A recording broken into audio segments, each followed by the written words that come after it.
இந்த வீடியோவில் sin 3a and cos 3a ஃபார்முலாவை மனப்பாடம் பண்ணாமல் எப்படி ஈஸியாக ஞாபகிக்கலாம்னு சொல்லி நம்ம வந்து பார்க்க போகிறோம்.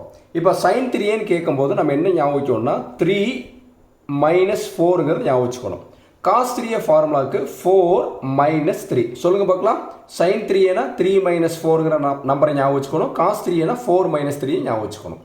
அடுத்து இங்கே சைன் வர்றதுனால இங்கே sin ஏன்னு எழுதுங்க, இங்கேயும் sin ஏன்னு தான் எழுதணும். இங்கே காசு வர்றதுனால இங்கே காசு ஏன்னு எழுதணும், இங்கேயும் காசு ஏன்னு எழுதணும்.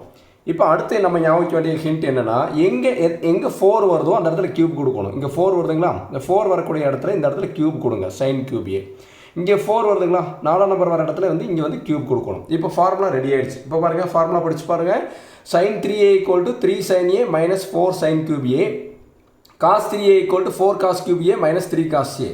இதுதான் வந்து ஃபார்முலா. வீடியோ பிடிச்சிருந்தா மறக்காமல் லைக் பண்ணுங்கள், மற்ற நண்பர்களுக்கும் ஷேர் பண்ணி விடுங்க.